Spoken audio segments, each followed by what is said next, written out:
C'est le début d'une nouvelle ère en astronomie.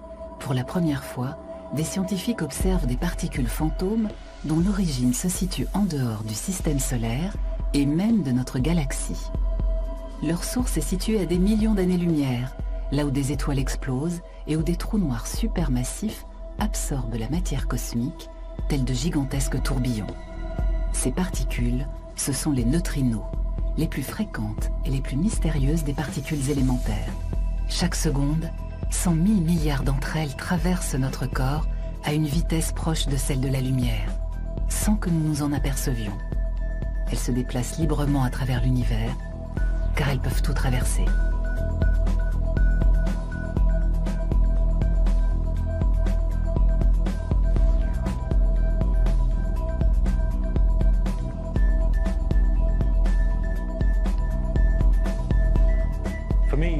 Le neutrino est ce qui se rapproche le plus du rien.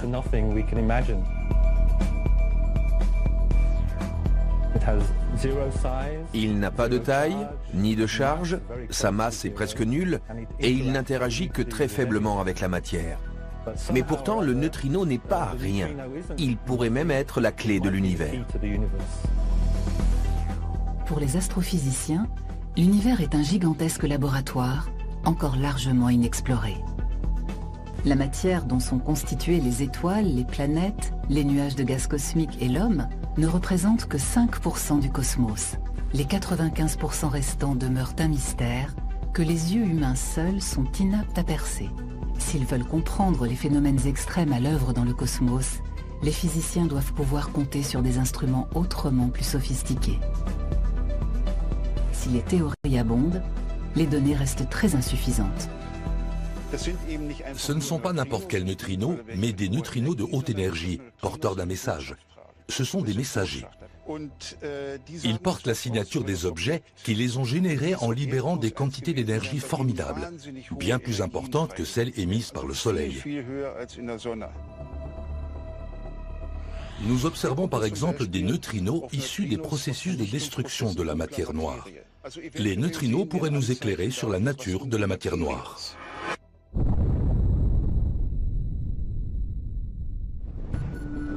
Il y a une dizaine d'années, un groupe international de scientifiques a entrepris de développer un détecteur géant destiné à capturer ces particules de très haute énergie. Et ce, dans l'un des endroits les plus isolés de la planète, le pôle Sud.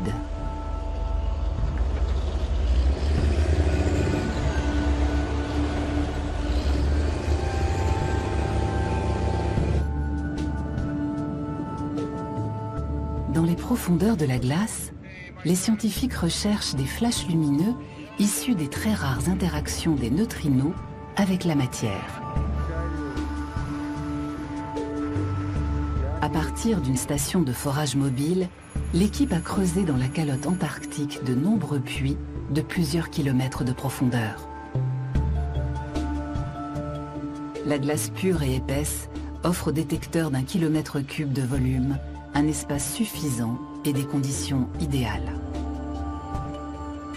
Une perforatrice à injection d'eau chaude, entraînée par son propre poids dans la neige fondue, trace un chemin dans la glace cristalline. La couche supérieure est constituée d'une masse neigeuse. La transformation de cristaux de neige gracile en glace compacte et transparente s'effectue au fur et à mesure que les couches s'accumulent sur plusieurs milliers d'années. Le névé, masse de neige durcie, constitue l'étape intermédiaire. La pression exercée par la neige située au-dessus finit par chasser l'air du névé, qui devient de plus en plus compact et dense, jusqu'à se transformer en glace ayant évacué tout air.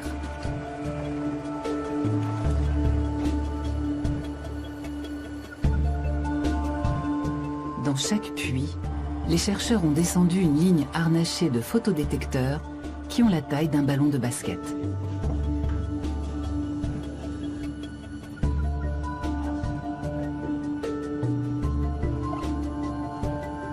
Le puits, creusé jusqu'à 2500 mètres de profondeur, gèle et se referme en un seul jour.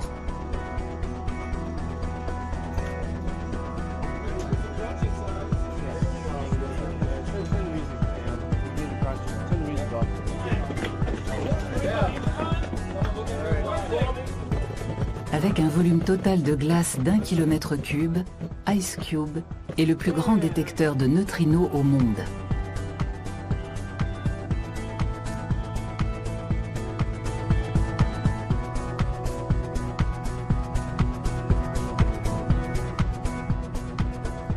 Enfouis dans les profondeurs obscures de la glace, des milliers de photodétecteurs ultra-sensibles guettent des traces lumineuses, aussi ténues que longues, résultat de la collision entre un neutrino et un atome de glace. En 2013, les scientifiques d'IceCube ont observé ces fameux signaux lumineux pour la première fois.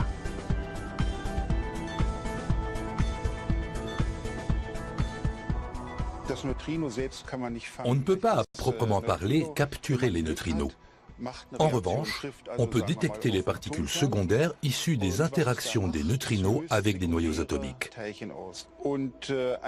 Certaines d'entre elles se déplacent sur plusieurs centaines de mètres, voire plusieurs kilomètres, en ligne droite à travers la matière. Et ce faisant, elles laissent dans leur sillage un cône de lumière appelé effet Cherenkov, du nom de son découvreur. C'est cette lumière que nous captons. C'est ainsi que nous avons détecté les deux neutrinos BERT et Ernie, dont l'énergie était telle que, de toute évidence, ils n'avaient pas pu être produits dans l'atmosphère terrestre. Ces neutrinos ont donc été engendrés en dehors de notre système solaire. Après une collision avec un atome de glace, un neutrino cosmique, qui est bien plus petit qu'un noyau atomique, laisse derrière lui une trace lumineuse qui s'étire sur plusieurs centaines de mètres. La découverte des neutrinos baptisés BERT et Ernie est l'aboutissement de plusieurs décennies de recherche.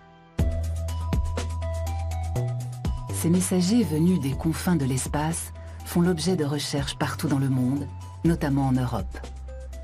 Rendez-vous à l'Institut de biologie marine Michel Pacha, construit à la fin du XIXe siècle et qui doit son nom à son mécène. Il abrite la station terrestre d'Antares, un détecteur de neutrinos immergé au large de la Seine-sur-Mer, première étape d'un programme qui doit se déployer sur plusieurs sites en Méditerranée. Objectif des scientifiques, décrypter le phénomène d'oscillation des neutrinos qui, au cours de leur transformation, peuvent se présenter sous 3 états différents.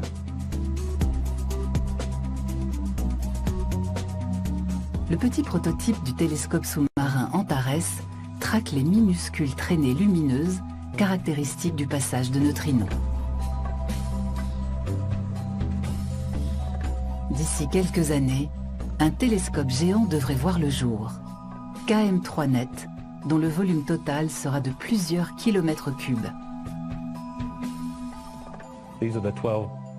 Chaque case correspond à une ligne de détection. Les croix représentent l'endroit et l'heure auquel le photon a été détecté.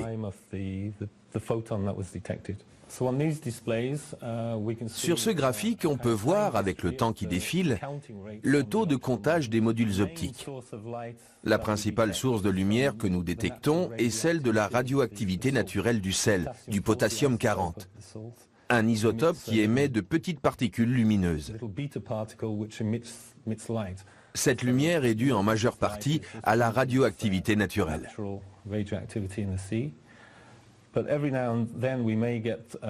De temps en temps, on observe une fluctuation, un pic, qui correspond à une activité de bioluminescence. Certains organismes marins sont capables d'émettre leur propre lumière par bioluminescence. Si l'un d'eux s'approche du télescope, voire le percute, et provoque un petit accident, il émettra un flash lumineux.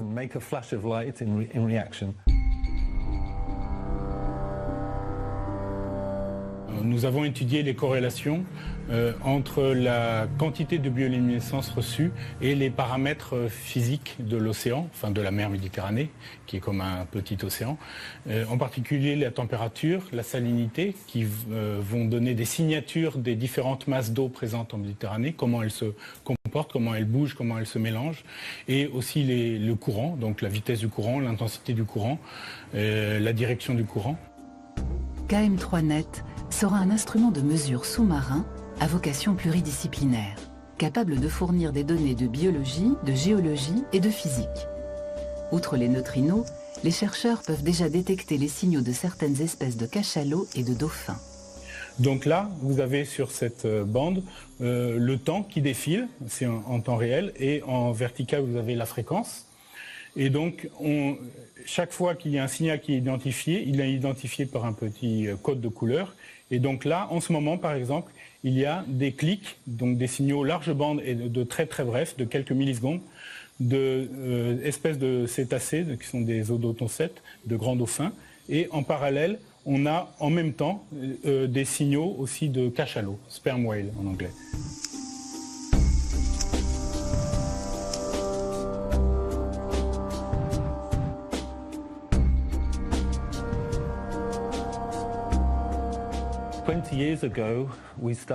Le développement du télescope Antares remonte à 20 ans. Nous avons mis du temps à construire des infrastructures sous-marines adaptées à une telle profondeur. Antares est doté de 12 lignes de détection. Le projet que nous poursuivons actuellement, KM3Net, en comprendra plusieurs centaines. Cela augmentera sensiblement les chances de détecter des neutrinos sans qu'il y ait d'ambiguïté sur leur origine cosmique. Ces neutrinos nous entourent en permanence. Si nous ignorons leur provenance, nous savons en revanche que leur énergie est 1000 fois plus élevée que celle des particules qui se trouvent dans le plus grand accélérateur de particules du monde, le LHC de Genève. La source de neutrinos la plus banale, c'est nous-mêmes. Notre corps contient du potassium. Parmi ces isotopes, il y a le potassium 40. Or, la désintégration bêta du potassium 40 s'accompagne d'une émission de neutrinos. Notre corps en émet 4 à 5 000 par seconde. Mais les neutrinos les plus importants pour nous sont les neutrinos solaires, dont on a déjà démontré l'existence. Il faut savoir que chaque ongle est traversé à chaque seconde par 60 milliards de neutrinos solaires. Peu importe que l'on soit face au Soleil, qu'on lui tourne le dos ou qu'on se trouve au fin fond d'une caverne, 60 milliards de neutrinos. En son centre, le Soleil brûle de l'hydrogène à 15 millions de degrés Celsius. Outre des particules de lumière, ou photons, ce processus produit des neutrinos. La lumière visible pour l'homme met des centaines de milliers d'années à sortir du noyau solaire très dense. Les neutrinos, en revanche, parviennent à se dégager aussitôt. 8 minutes après leur apparition, ils arrivent sur Terre. Mais ce sont des neutrinos de basse énergie. Nous cherchons des neutrinos issus de processus tout autres, qui sont non pas issus de réactions nucléaires, mais de réactions d'accélération. La version cosmique, en somme, de l'accélérateur de particules de Genève, en beaucoup plus énergétique. Nous espérons que les neutrinos nous fourniront des informations impossibles à obtenir par d'autres moyens. Les neutrinos forment une petite partie des rayons cosmiques qui bombardent en permanence l'atmosphère terrestre. Ces rayons sont connus depuis une centaine d'années, mais où et comment ces particules apparaissent, nul ne le sait.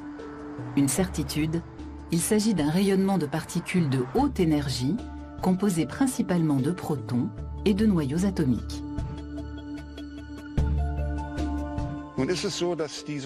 Les particules chargées sont déviées par les champs magnétiques cosmiques. Elles font des méandres dans l'espace.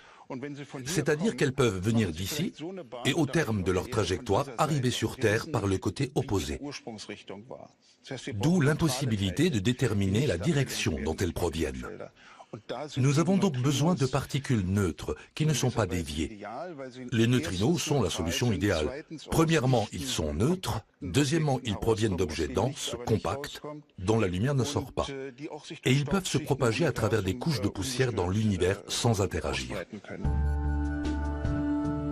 KM3Net devrait voir le jour en Méditerranée dans les années qui viennent. Répartis sur 3 sites situés au large des côtes françaises, italiennes et grecques, l'installation formera un détecteur de neutrinos géant avec des capteurs immergés jusqu'à 4000 mètres de fond.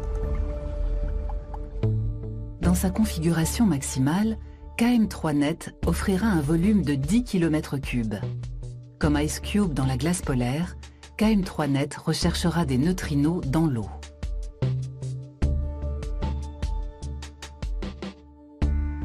Mais la mer n'est pas la glace, et les difficultés de conception et de construction y sont d'un tout autre ordre.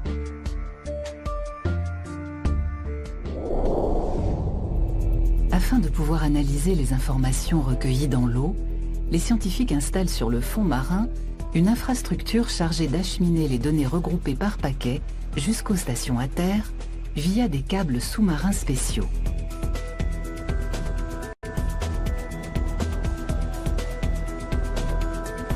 À l'aide d'un engin baptisé Worm, les ingénieurs procèdent à l'ensouillage. De l'eau de mer sous pression est pulvérisée de manière à évacuer les sédiments et à creuser une tranchée sur une couche rocheuse dure. C'est sur cette base stable et solide que le plongeur dépose le câble sous-marin et le recouvre aussitôt de vases et de calcaire coquillés afin de le protéger.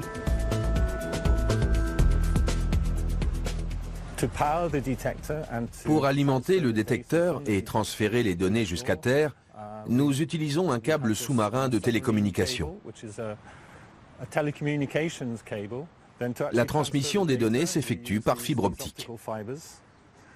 Le câble du KM3net est équipé de 36 fibres optiques. Pour qu'il soit protégé des éventuels dégâts causés par les ancres des bateaux, le câble est doté d'une double armature d'acier, une couche interne et une couche externe plus épaisse. Mais seulement au voisinage des côtes. Ensuite, une armature simple suffit. Et en pleine mer, au-delà de 1000 mètres de fond, le câble n'a pas besoin de protection supplémentaire. La gaine en polyéthylène suffit.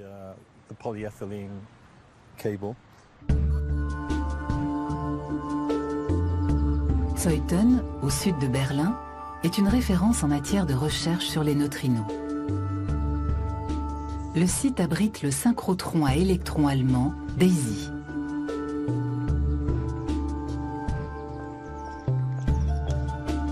C'est ici qu'un groupe de physiciens des particules a développé les capteurs qui équipent Ice Cube au pôle sud.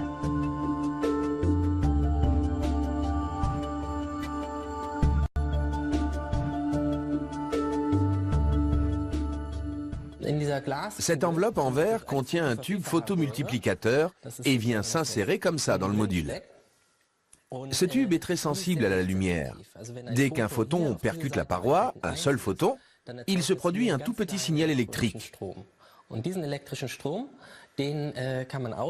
peut lire ce signal électrique grâce à l'électronique que l'on voit ici. Je vais vous montrer. Ça, c'est la boule de verre qui protège les capteurs de la pression dans les profondeurs de la glace. L'électronique amplifie le minuscule courant électrique, le numérise et envoie le signal numérisé à la surface. Des milliers de capteurs synchronisés mesurent le moment exact et l'intensité des flashs lumineux, puis transmettent l'information.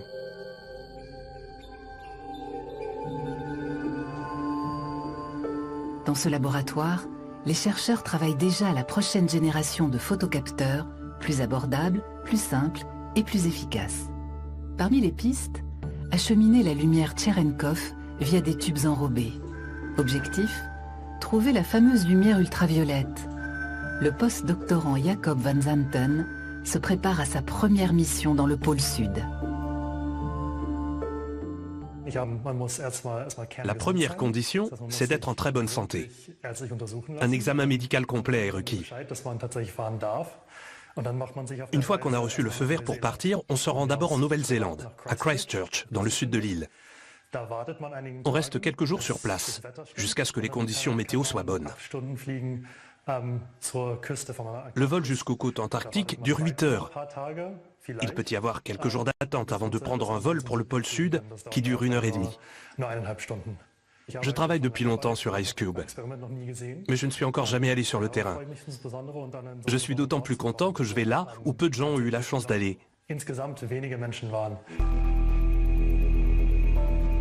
Le long voyage qui conduit les scientifiques au pôle Sud est déjà une aventure en soi. L'Antarctique est plus grand que l'Europe. Sa superficie englobe la Terre, l'Inland 6 et les grandes barrières de glace. 98% de la région sont recouverts de glace et de neige. L'été, la glace fond et le continent perd 3 millions de kilomètres carrés, soit 1/6 de sa superficie. Avec une altitude élevée, des températures extrêmement basses et des précipitations rares, l'Antarctique est la région la plus aride au monde, un véritable désert de glace.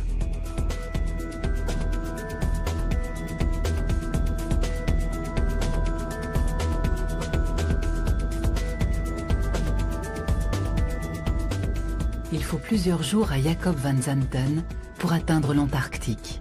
La dernière étape de ce voyage aux confins du continent s'effectue à bord d'un avion de ravitaillement de l'armée américaine. L'atterrissage a lieu à 3000 mètres d'altitude, sur la calotte glaciaire.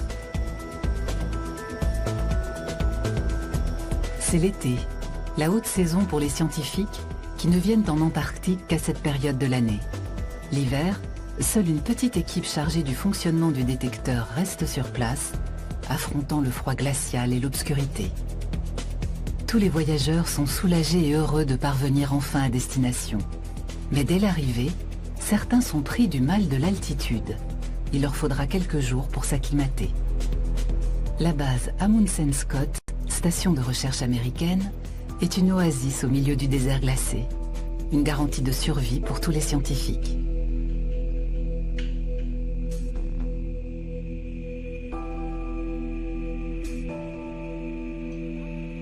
La station peut accueillir plusieurs centaines de personnes. Son infrastructure est simple et fonctionnelle.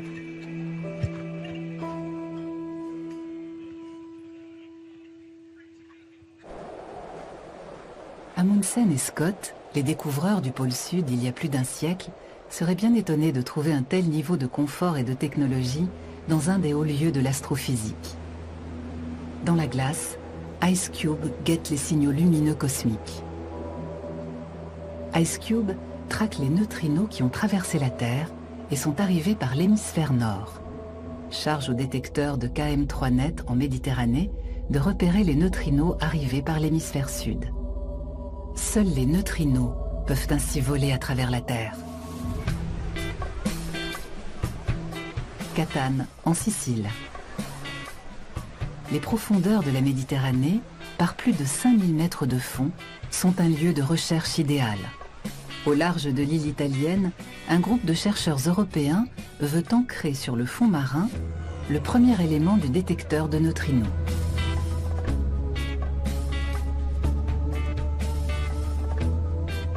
Les physiciens ont adapté l'architecture des photodétecteurs aux profondeurs marines.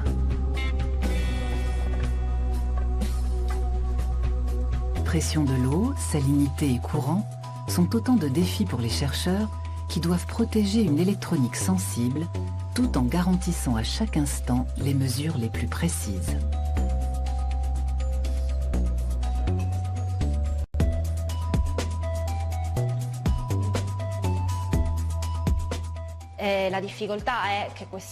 La difficulté consiste à déposer ces objets à 4000 mètres de fond. Tout doit parfaitement fonctionner avant le lancement de la mission en mer, car il serait extrêmement difficile par la suite de remonter ces objets pour les réparer.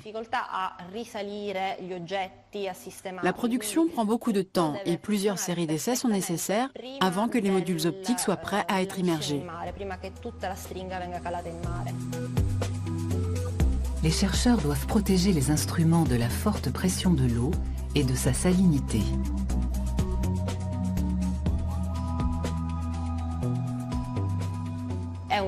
La physique des neutrinos astrophysiques est une branche absolument nouvelle, totalement innovante. Avec les neutrinos, nous allons redessiner la carte du ciel.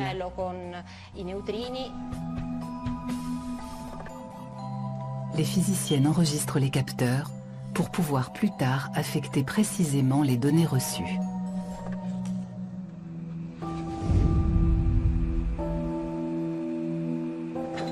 Retour à la base antarctique Amundsen Scott, où le physicien Jacob Van Zanten s'est bien acclimaté. C'est à pied qu'il se rend au détecteur de neutrinos Ice Cube.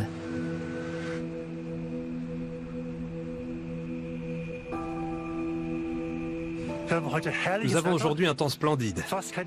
Presque pas de vent, moins 30 degrés, un soleil radieux. La station est à environ 500 mètres derrière moi. Il me reste 500 mètres à parcourir jusqu'au laboratoire d'IceCube, où je vais vérifier comment va notre détecteur.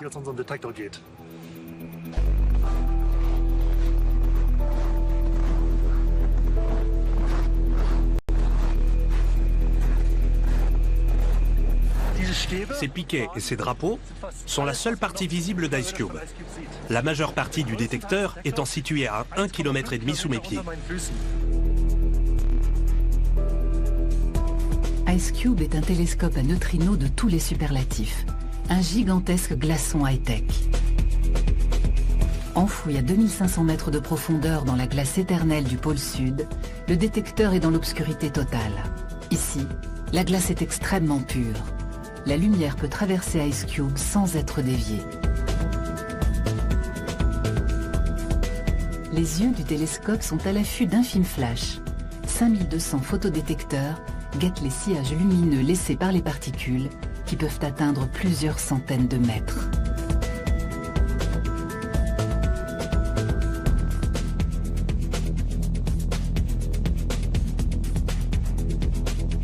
Les capteurs convertissent les signaux lumineux découverts en signaux électriques et les acheminent le long des filins d'acier jusqu'à la surface où se trouve le laboratoire, le cerveau du télescope.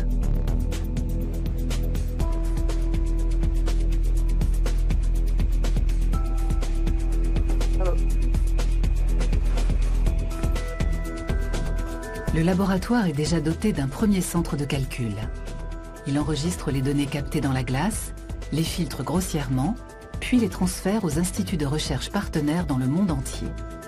C'est ici que convergent les données des 5000 et quelques photodétecteurs, ici aussi que le télescope est piloté et alimenté en énergie. Des kilomètres de câbles et une armée d'ordinateurs.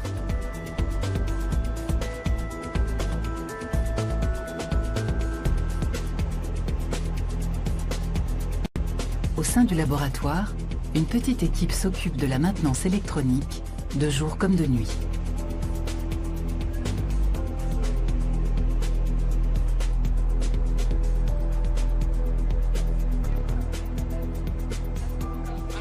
Je suis chargée de la maintenance du détecteur. Quel que soit le problème, c'est à moi de le résoudre. Là, je suis contente car ces petites lumières vert, jaune, rouge indiquent qu'IceCube est en train de recueillir des données.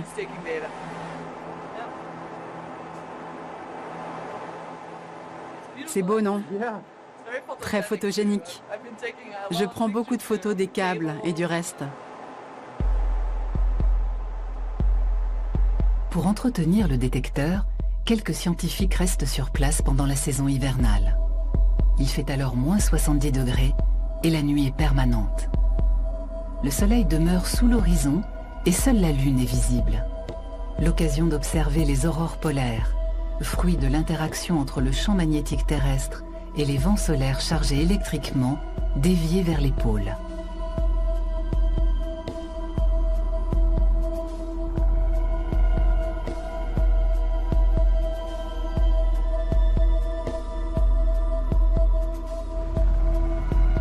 Toute une autre atmosphère durant l'été austral, alors que l'hiver règne en Europe. Pendant de longs mois, le soleil ne se couche plus. L'astre demeure visible, toujours à même distance de l'horizon. La journée offre 24 heures de clarté, le rythme jour-nuit est aboli, s'orienter grâce à la position du soleil est impossible. Le jour polaire semble être sans fin.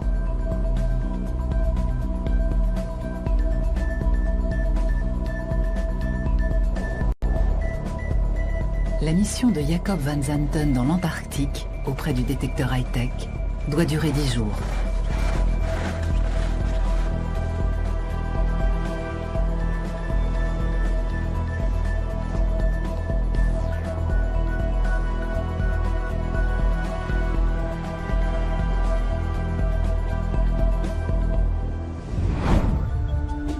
Le site de Daisy, le synchrotron à électrons allemand, près de Berlin. Ce parc de serveurs est un espace de stockage ainsi qu'une gigantesque machine à calculer. on y traite les données d'IceCube qui arrivent par satellite afin d'éliminer les rayonnements parasites et autres interférences. Sur les milliards d'événements que nous traitons, nous repérons les rares interactions des neutrinos avec la matière. L'analyse des données est un processus très laborieux. Où dans le détecteur l'interaction a-t-elle eu lieu? Combien d'énergie l'événement a-t-il généré? Et de quelle direction venait-il? L'opération revient à chercher une aiguille dans une gigantesque botte de foin. Mais le jeu en vaut la chandelle. La détection de neutrinos ultra-énergétiques engendrés en dehors de notre galaxie ouvre une nouvelle fenêtre sur l'univers. Les scientifiques filtrent les innombrables événements captés dans la glace pour ne garder que les fameuses signatures lumineuses. Voici les données brutes et le détecteur dans son ensemble. Ce n'est pas en temps réel, ça correspond à une seconde d'analyse. Oui, la vitesse est 1000 fois inférieure. En temps réel, qu'est-ce que ça donne? Le film dure 1 seconde, ça clignote dans tous les sens.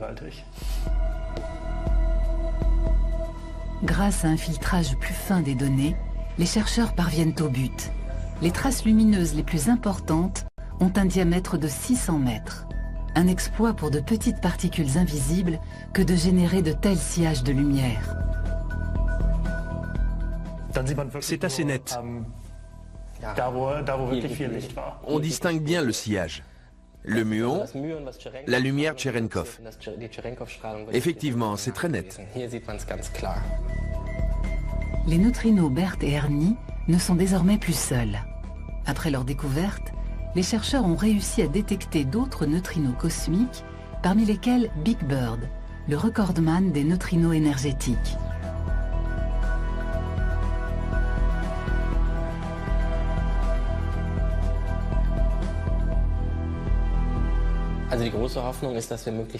Notre grand espoir est de pouvoir identifier le plus vite possible les sources des neutrinos ultra-énergétiques. Comment les rayons cosmiques sont-ils produits? Comment sont-ils accélérés? De quelle nature sont les accélérateurs cosmiques? J'espère ne pas passer le reste de ma vie à plancher sur ces questions, mais plus vite j'y répondrai et mieux ce sera. Le grand planétarium Zeiss à Berlin.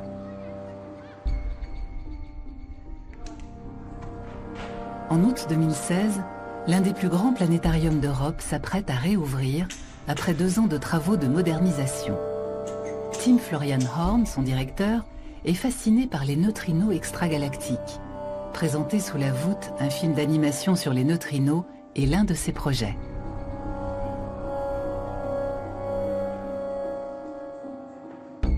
Tim Florian Horn est spécialiste de la visualisation des phénomènes cosmiques. Grâce aux techniques de projection les plus récentes, il veut faire connaître au grand public les dernières découvertes en astronomie.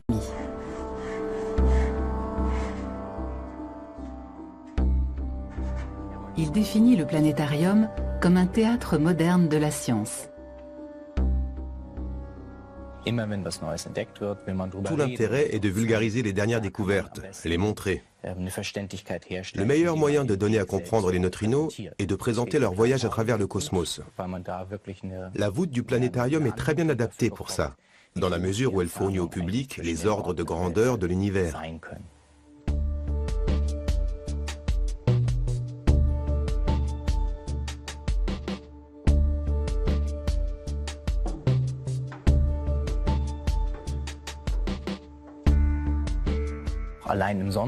Parcourir ne serait-ce que le système solaire prendrait en temps réel des semaines, des mois. Dans ce film où nous serons embarqués, nous nous affranchirons des lois de la nature. Nous nous déplacerons à la vitesse de la lumière, alors qu'en réalité, nous serions pulvérisés. Nous pourrons voir les autres galaxies, alors que l'œil humain ne serait pas capable de percevoir l'univers en dehors de la Voie lactée. En tout cas, pas de capter la lumière et les photons. Il y a donc un équilibre à trouver entre l'exactitude scientifique et la vulgarisation. La diffusion du savoir scientifique auprès du plus grand nombre demande quelques concessions. Nous sommes en quelque sorte un bureau de traduction pour la science.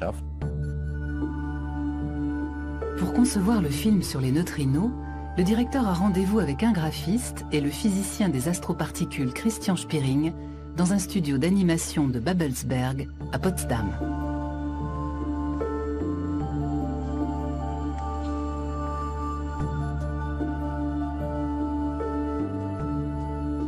Le trio veut reconstituer sur grand écran le voyage d'un neutrino cosmique.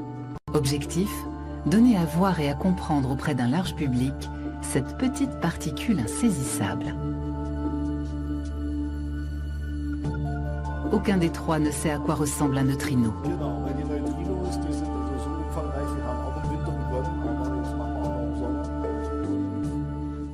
Qu'est-ce qu'on veut montrer?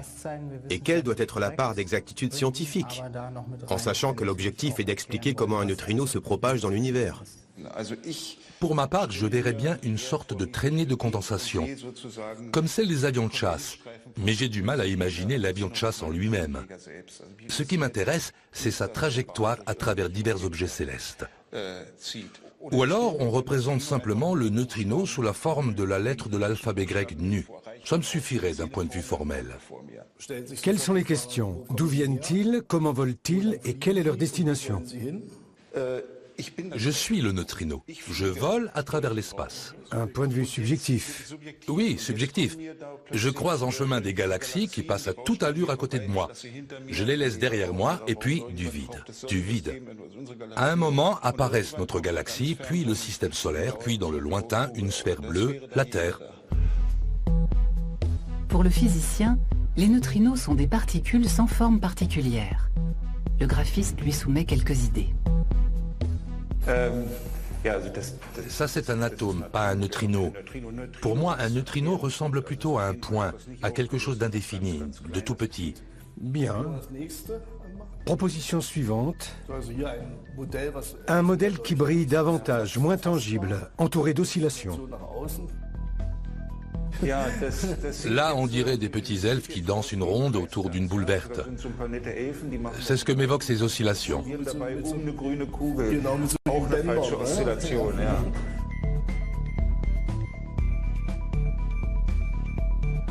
Sinon, autre piste intéressante, une image floue. Non, on va penser à des éruptions solaires. Le problème est que certaines représentations sont déjà ancrées dans l'imaginaire.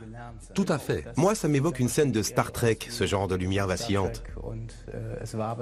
C'est un neutrino excité. Oui, très excité. Par contre, j'aime bien la version avec la sphère aux contours bien délimités, comme une boule de billard. Si on ajoutait des bords un peu effilochés, estompés, ça soulignerait le côté particule fantôme. Seulement, je la rapetisserais un petit peu. Elle me paraît encore un peu trop grande par rapport à l'écran. Pas de problème. Oui, comme ça. Voyons voir ce que ça donne.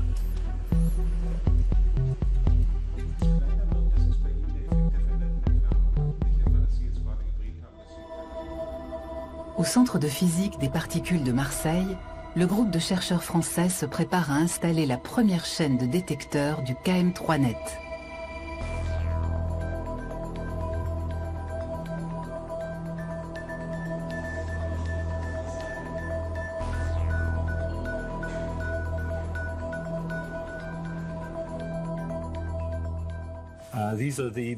Voici les yeux du télescope.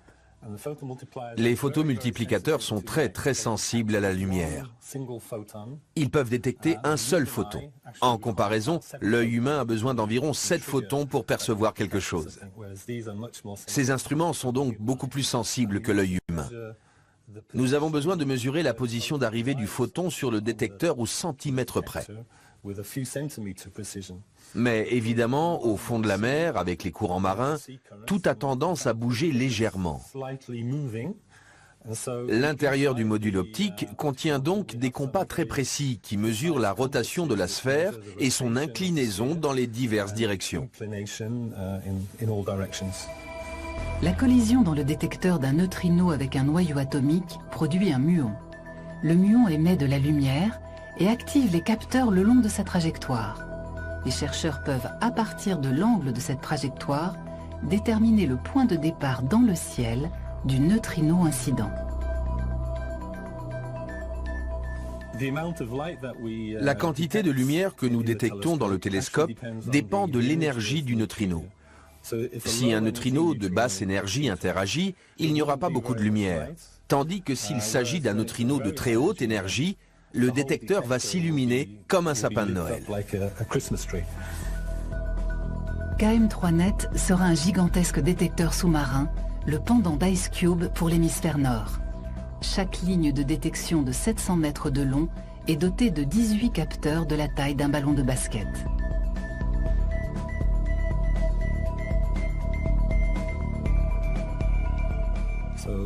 Si l'on pouvait marcher sur le fond marin au milieu de cette forêt de détecteurs, on aurait droit à un spectacle impressionnant.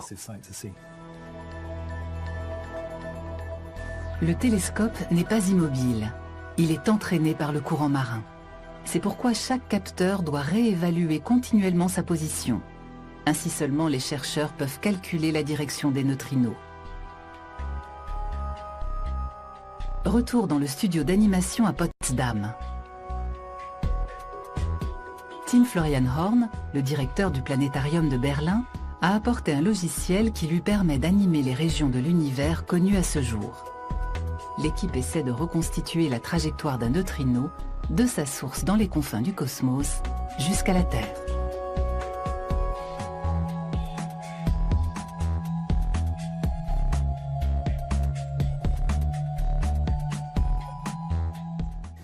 Une carte graphique ou un système informatique ne permettent pas de représentation à de telles échelles.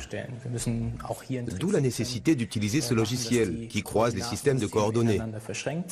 De cette façon, nous volons plus vite que la lumière.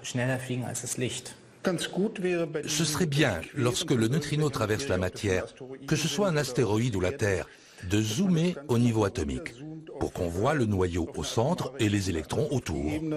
Qu'on se rende compte que l'atome est constitué essentiellement de vide, facilement traversé par le neutrino. La Terre entière se compose de vide. C'est ce qui la rend perméable aux neutrinos. La représentation au niveau atomique permet d'expliquer au public pourquoi le neutrino peut traverser tel un fantôme des planètes entières.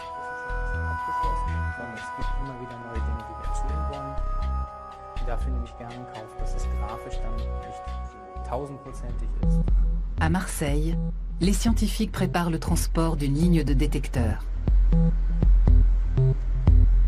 Alors là, ce qu'on a, c'est la structure qui sert à déployer les lignes de KM3net.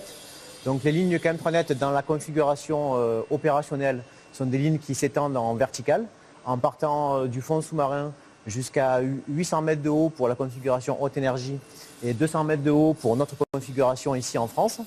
Mais avant de déployer, pour déployer cette structure en verticale, on enroule d'abord la ligne qui est une ligne souple. On enroule d'abord la ligne sur cette structure qui est sphérique. Chaque action est minutieusement planifiée et testée plusieurs fois. La ligne équipée de détecteurs est enroulée dans une grande structure sphérique. Pour l'alimentation et la fixation sur le fond marin, l'équipe a mis au point une encre spéciale.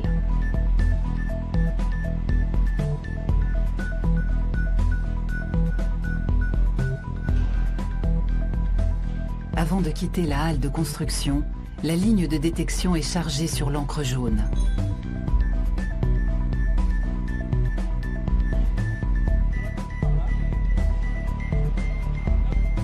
L'heure du départ est arrivée.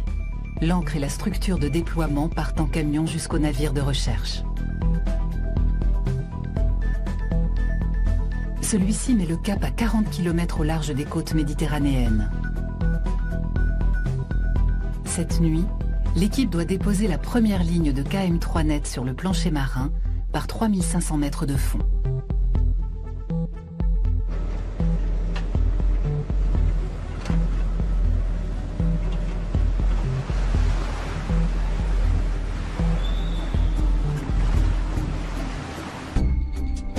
Lentement, à raison de 12 mètres par minute, la ligne de détection et son ancre entament leur descente, accompagnés par des robots plongeurs pilotés depuis le navire par des ingénieurs.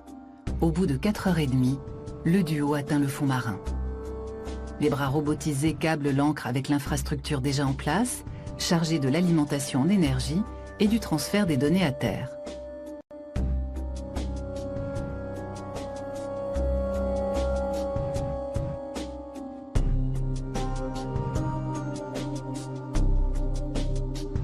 Puis, une bouée tire la structure de déploiement vers le haut. La ligne de détection quitte son encre métallique et, telle une pelote de laine, se déroule à la verticale, égrénant ses photodétecteurs selon une position prédéfinie.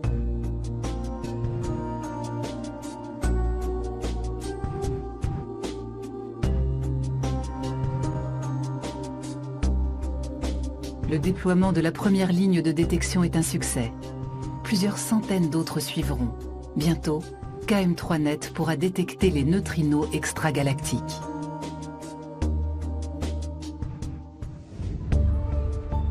Soir d'avant-première au Planétarium de Berlin. Le directeur, le physicien et le graphiste s'apprêtent à découvrir le résultat de leur collaboration inédite. L'univers est pour la science un gigantesque laboratoire. Au programme, comprendre les accélérateurs de particules cosmiques, vérifier la validité des lois fondamentales de la physique, mais aussi explorer des régions où la gravité, la densité et la température sont extrêmement élevées, où des étoiles explosent, ou bien s'effondrent sur elles-mêmes et produisent des trous noirs. À l'écran, une explosion cosmique dans un gigantesque accélérateur de particules situé à des millions d'années-lumière. Un immense jet de particules émis par un trou noir supermassif au cœur d'une galaxie active. Ces jets peuvent parcourir plusieurs centaines de milliers d'années-lumière dans l'espace intergalactique. Ils accélèrent les particules cosmiques et produisent ainsi des neutrinos. Le neutrino se déplace à une vitesse légèrement inférieure à celle de la lumière. De charge électrique nulle et de masse presque nulle, il n'est ni freiné ni dévié de sa trajectoire par les autres particules. Ce passe-muraille peut ainsi tout traverser sans risque de collision. Les atomes, dont est aussi formé notre corps, sont composés à plus de 99,99% de vide. Entre le noyau atomique au centre et les électrons autour, il y a énormément d'espace pour le neutrino et rien d'autre qu'un champ électrique. Contrairement à la plupart des autres particules, le neutrino n'est sensible à aucune force électrique. Pour être arrêté dans sa course, il doit percuter directement un noyau d'atomes.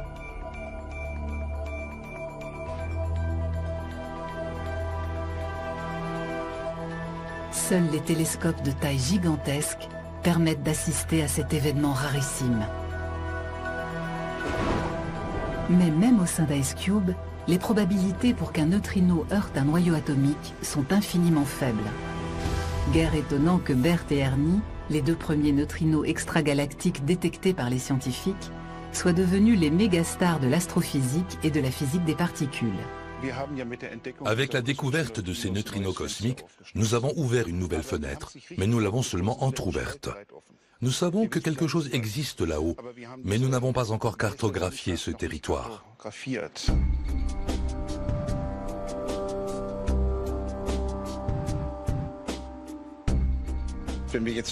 Si nous arrivons à trouver d'autres particules de ce type et à remonter jusqu'à leur source, alors nous pourrons reconstituer le puzzle. Et nous saurons enfin expliquer les mécanismes les plus tumultueux du cosmos. La physique moderne a montré que le comportement des particules élémentaires, c'est-à-dire l'infiniment petit, et le développement de l'univers, l'infiniment grand, sont intimement liés. Les scientifiques tentent de repousser encore les frontières de la physique avec des modèles et des théories que les neutrinos pourront étayer.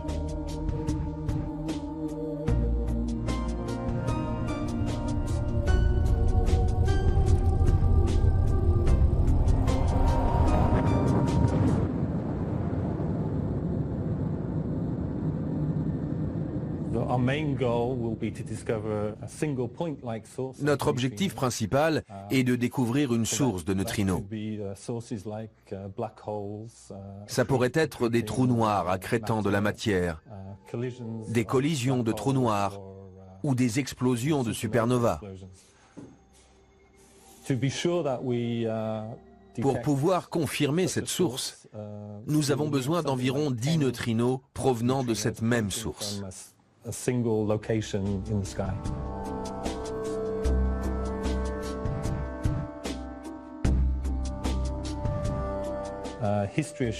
L'histoire a montré qu'à chaque fois que l'on met en place un nouveau télescope, il ne faut pas être surpris d'être surpris.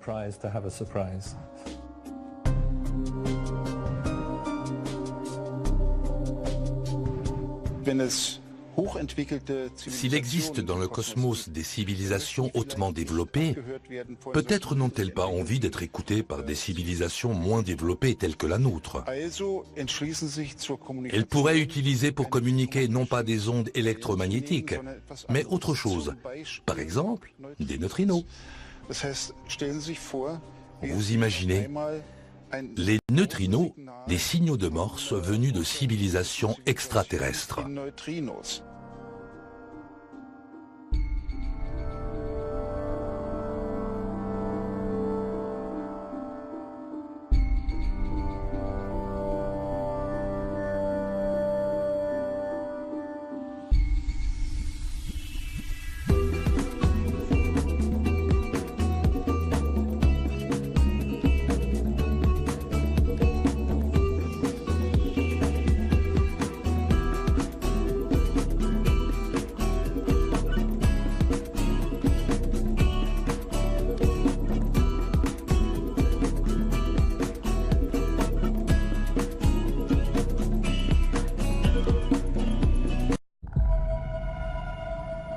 C'est le début d'une nouvelle ère en astronomie. Pour la première fois, des scientifiques observent des particules fantômes dont l'origine se situe en dehors du système solaire et même de notre galaxie. Leur source est située à des millions d'années-lumière, là où des étoiles explosent et où des trous noirs supermassifs absorbent la matière cosmique, tels de gigantesques tourbillons. Ces particules, ce sont les neutrinos, les plus fréquentes et les plus mystérieuses des particules élémentaires. Chaque seconde, 100 000 milliards d'entre elles traversent notre corps à une vitesse proche de celle de la lumière, sans que nous nous en apercevions. Elles se déplacent librement à travers l'univers, car elles peuvent tout traverser.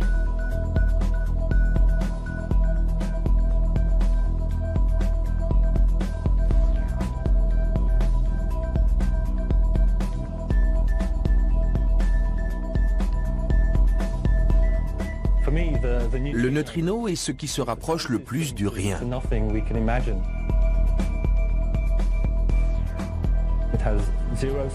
Il n'a pas de taille, ni de charge, sa masse est presque nulle, et il n'interagit que très faiblement avec la matière. Mais pourtant, le neutrino n'est pas rien. Il pourrait même être la clé de l'univers. Pour les astrophysiciens, l'univers est un gigantesque laboratoire, encore largement inexploré. La matière dont sont constituées les étoiles, les planètes, les nuages de gaz cosmique et l'homme ne représente que 5% du cosmos. Les 95% restants demeurent un mystère que les yeux humains seuls sont inaptes à percer. S'ils veulent comprendre les phénomènes extrêmes à l'œuvre dans le cosmos, les physiciens doivent pouvoir compter sur des instruments autrement plus sophistiqués. Si les théories abondent, les données restent très insuffisantes. Ce ne sont pas n'importe quels neutrinos, mais des neutrinos de haute énergie, porteurs d'un message. Ce sont des messagers. Ils portent la signature des objets qui les ont générés en libérant des quantités d'énergie formidables, bien plus importantes que celles émises par le Soleil. Nous observons par exemple des neutrinos issus des processus de destruction de la matière noire. Les neutrinos pourraient nous éclairer sur la nature de la matière noire.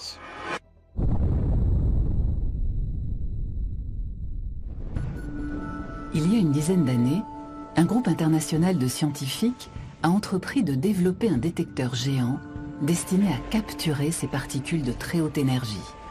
Et ce, dans l'un des endroits les plus isolés de la planète, le pôle Sud.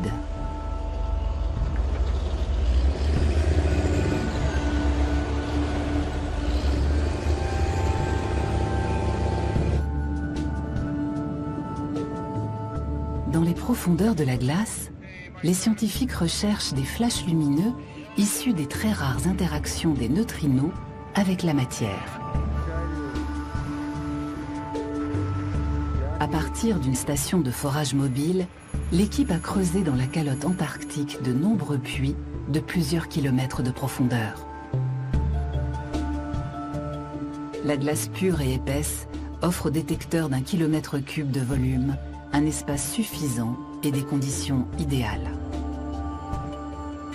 Une perforatrice à injection d'eau chaude, entraînée par son propre poids dans la neige fondue, trace un chemin dans la glace cristalline. La couche supérieure est constituée d'une masse neigeuse. La transformation de cristaux de neige gracile en glace compacte et transparente s'effectue au fur et à mesure que les couches s'accumulent sur plusieurs milliers d'années. Le névé, masse de neige durcie, constitue l'étape intermédiaire. La pression exercée par la neige située au-dessus finit par chasser l'air du névé, qui devient de plus en plus compact et dense, jusqu'à se transformer en glace ayant évacué tout air.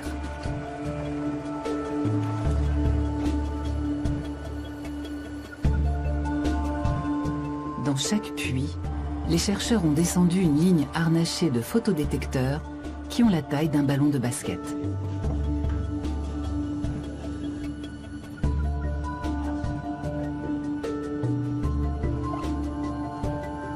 Le puits, creusé jusqu'à 2500 mètres de profondeur, gèle et se referme en un seul jour.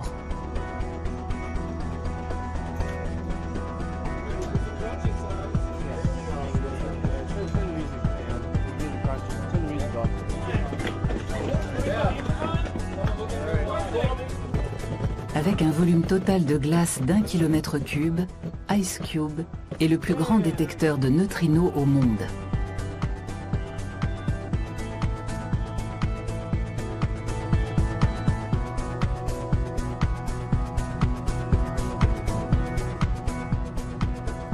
Enfouis dans les profondeurs obscures de la glace, des milliers de photodétecteurs ultra-sensibles guettent des traces lumineuses, aussi ténues que longues, résultat de la collision entre un neutrino et un atome de glace. En 2013, les scientifiques d'IceCube ont observé ces fameux signaux lumineux pour la première fois.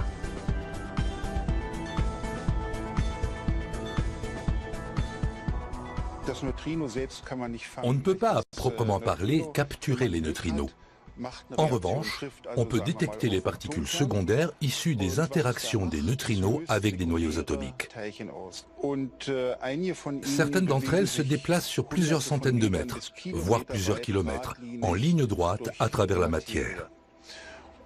Et ce faisant, elles laissent dans leur sillage un cône de lumière appelé effet Cherenkov, du nom de son découvreur. C'est cette lumière que nous captons. C'est ainsi que nous avons détecté les deux neutrinos BERT et Ernie, dont l'énergie était telle que, de toute évidence, ils n'avaient pas pu être produits dans l'atmosphère terrestre. Ces neutrinos ont donc été engendrés en dehors de notre système solaire. Après une collision avec un atome de glace, un neutrino cosmique, qui est bien plus petit qu'un noyau atomique, laisse derrière lui une trace lumineuse qui s'étire sur plusieurs centaines de mètres. La découverte des neutrinos baptisés BERT et Ernie est l'aboutissement de plusieurs décennies de recherche. Ces messagers venus des confins de l'espace font l'objet de recherches partout dans le monde, notamment en Europe. Rendez-vous à l'Institut de biologie marine Michel Pacha, construit à la fin du XIXe siècle et qui doit son nom à son mécène. Il abrite la station terrestre d'Antares, un détecteur de neutrinos immergé au large de la Seine-sur-Mer, première étape d'un programme qui doit se déployer sur plusieurs sites en Méditerranée. Objectif des scientifiques, décrypter le phénomène d'oscillation des neutrinos qui, au cours de leur transformation, peuvent se présenter sous 3 états différents.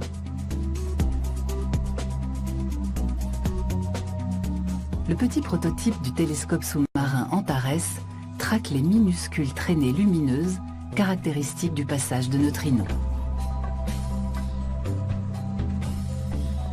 D'ici quelques années, un télescope géant devrait voir le jour.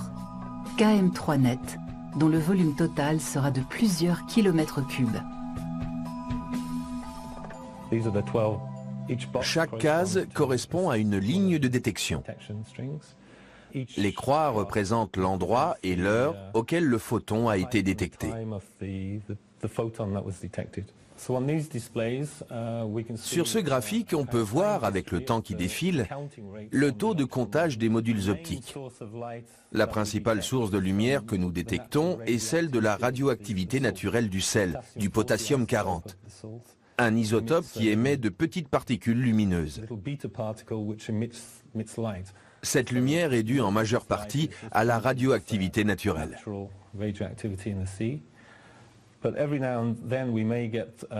De temps en temps, on observe une fluctuation, un pic, qui correspond à une activité de bioluminescence.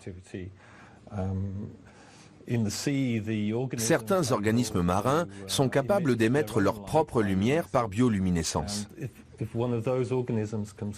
Si l'un d'eux s'approche du télescope, voire le percute, et provoque un petit accident, il émettra un flash lumineux.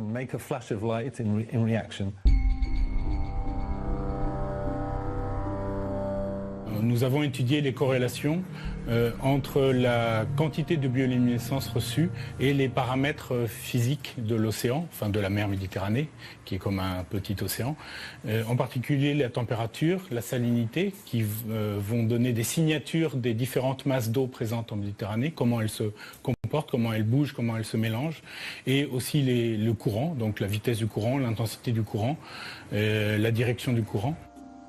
KM3net sera un instrument de mesure sous-marin à vocation pluridisciplinaire, capable de fournir des données de biologie, de géologie et de physique.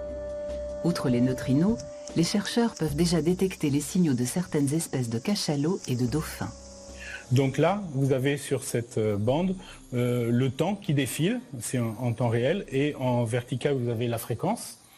Et donc, chaque fois qu'il y a un signal qui est identifié, il est identifié par un petit code de couleur. Et donc là, en ce moment, par exemple, il y a des clics, donc des signaux large bande et de très très brefs, de quelques millisecondes, d'espèces de cétacés, qui sont des odontocètes, de grands dauphins. Et en parallèle, on a en même temps des signaux aussi de cachalots, sperm whale en anglais.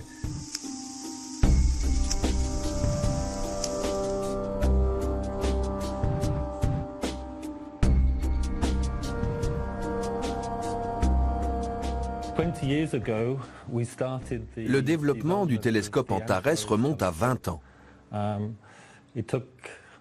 Nous avons mis du temps à construire des infrastructures sous-marines adaptées à une telle profondeur. Antares est doté de 12 lignes de détection. Le projet que nous poursuivons actuellement, KM3net, en comprendra plusieurs centaines. Cela augmentera sensiblement les chances de détecter des neutrinos sans qu'il y ait d'ambiguïté sur leur origine cosmique. Ces neutrinos nous entourent en permanence. Si nous ignorons leur provenance, nous savons en revanche que leur énergie est 1000 fois plus élevée que celle des particules qui se trouvent dans le plus grand accélérateur de particules du monde, le LHC de Genève. La source de neutrinos la plus banale, c'est nous-mêmes. Notre corps contient du potassium. Parmi ces isotopes, il y a le potassium 40. Or, la désintégration bêta du potassium 40 s'accompagne d'une émission de neutrinos. Notre corps en émet 4 à 5 000 par seconde.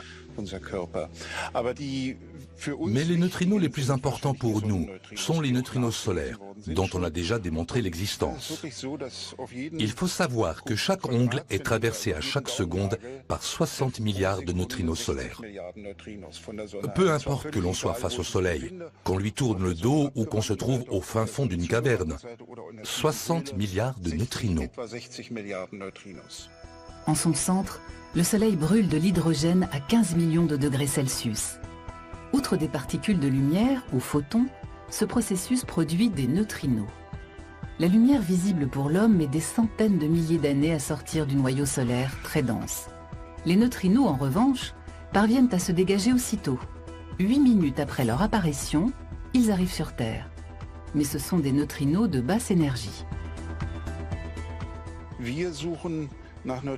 Nous cherchons des neutrinos issus de processus tout autres, qui sont non pas issus de réactions nucléaires, mais de réactions d'accélération. La version cosmique, en somme, de l'accélérateur de particules de Genève, en beaucoup plus énergétique. Nous espérons que les neutrinos nous fourniront des informations impossibles à obtenir par d'autres moyens. Les neutrinos forment une petite partie des rayons cosmiques qui bombardent en permanence l'atmosphère terrestre. Ces rayons sont connus depuis une centaine d'années, mais où et comment ces particules apparaissent, nul ne le sait. Une certitude, il s'agit d'un rayonnement de particules de haute énergie, composées principalement de protons et de noyaux atomiques. Les particules chargées sont déviées par les champs magnétiques cosmiques. Elles font des méandres dans l'espace. C'est-à-dire qu'elles peuvent venir d'ici et au terme de leur trajectoire arriver sur Terre par le côté opposé. D'où l'impossibilité de déterminer la direction dont elles proviennent. Nous avons donc besoin de particules neutres qui ne sont pas déviées. Les neutrinos sont la solution idéale. Premièrement, ils sont neutres. Deuxièmement, ils proviennent d'objets denses, compacts, dont la lumière ne sort pas. Et ils peuvent se propager à travers des couches de poussière dans l'univers sans interagir. KM3net devrait voir le jour en Méditerranée dans les années qui viennent. Répartie sur 3 sites situés au large des côtes françaises, italiennes et grecques, l'installation formera un détecteur de neutrinos géant avec des capteurs immergés jusqu'à 4000 mètres de fond. Dans sa configuration maximale, KM3net offrira un volume de 10 km3.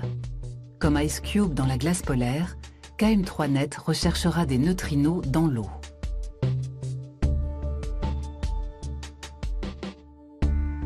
Mais la mer n'est pas la glace. Et les difficultés de conception et de construction y sont d'un tout autre ordre.